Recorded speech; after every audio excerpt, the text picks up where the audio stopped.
விபத்தால் பாதிக்கப்பட்ட மக்களுக்கு ஆறுதல் சொல்ல சென்ற தமிழக வெற்றி கழகத்தினரை போலீசாரால் காட்டு மிராண்டித்தனமாக தாக்கப்பட்டுள்ளதாக குறிப்பிட்டுள்ள அக்கட்சியின் தலைவர் நடிகர் விஜய் முதல்வர் மு.க.ஸ்டாலின் மீது கடும் விமர்சனங்களை முன்வைத்து விஜய் காட்டமான பல்வேறு கேள்விகளை எழுப்பியுள்ளார்.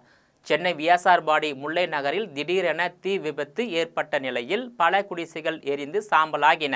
உடனடியாக அங்கு விரைந்த தீயணைப்புத் துறையினர் தீயை அணைத்தனர். இதனால் பெரும் அசம்பாவிதங்கள் தவிர்க்கப்பட்டுள்ளன. தீ விபத்தால் குடிசைகள் எரிந்து 30 குடும்பங்கள் வரை பாதிக்கப்பட்டுள்ளனர். தீ விபத்தில் குடிசைகளை இழந்த மக்கள் தற்காலிகமாக அருகில் உள்ள பள்ளியில் தங்க வைக்கப்பட்டுள்ளனர்.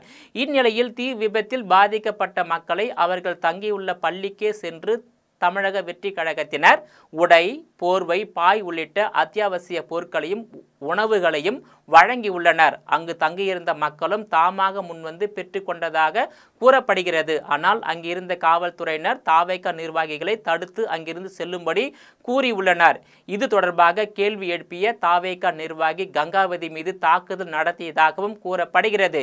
இதற்கு கண்டனம் தெரிவித்த தாவேகா தலைவர் விஜய் மனித நேய அடிப்படையில் உதவி செய்ய வந்த தாவேகாவினரை மிரட்டியுள்ளனர் போலீசார். வரம்பு மீறி பேசுவதை பார்த்த தாவேகா நிர்வாகி கங்காவதி மக்களுக்கு உதவி செய்வதை தடுப்பது ஏன் என்று போலீஸை நோக்கி கேள்வி எழுப்பியுள்ளார்.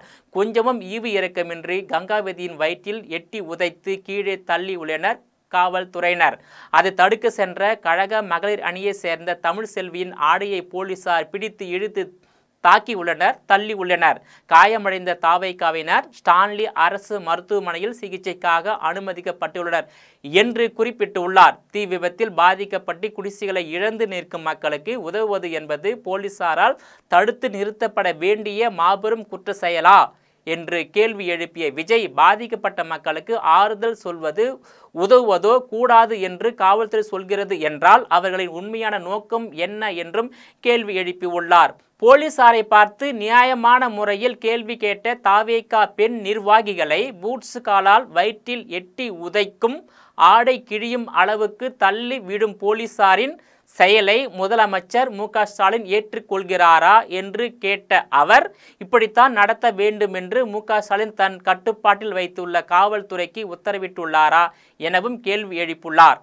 மேலும் தற்போது தமிழ்நாட்டில் நடப்பது மக்களாட்சி அல்ல, அதிகார திமிர் பிடித்த உண்மையான பாசிச ஆட்சியே என்பதற்கு இதைவிட சாட்சி தேவையா என்ன என்றும் விமர்சித்த விஜய் மக்களுக்கான ஆட்சி நடத்துகிறோம் என்று வெற்றி விளம்பரம் செய்யும் மு.க.ஸ்டாலின் அரசின் இந்த காட்டு மிராண்டித்தனமான அராஜக போக்கை வன்மையாக கண்டிக்கிறேன் என்றும் காட்டமாக குறிப்பிட்டுள்ளார். பெண்களுக்கு பாதுகாப்பு இல்லாத மாநிலமாக தமிழகத்தை மாற்றி வருகிறது மு.க.ஸ்டாலின் தலைமையிலான விளம்பர மாடல் திராவிட மாடல் அரசு என்றும் மகளிருக்கு எதிரான அராஜக நிலை தொடர்ந்தால் தாவேகா சார்பில் மிகப்பெரிய மக்கள் போராட்டத்தையும் சட்ட போராட்டத்தையும் முன்னெடுக்க தயங்க மாட்டோம் என்றும் விஜய் எச்சரிக்கை விடுத்துள்ளது குறிப்பிடத்தக்கதாகும். நேயர்களே, மீண்டும் இது போன்ற மற்றொரு நிகழ்ச்சியில் சந்திக்கிறேன். அதுவரையில் உங்களிடமிருந்து விடைபெறுவது நான் உங்கள் விஜயபாலன்.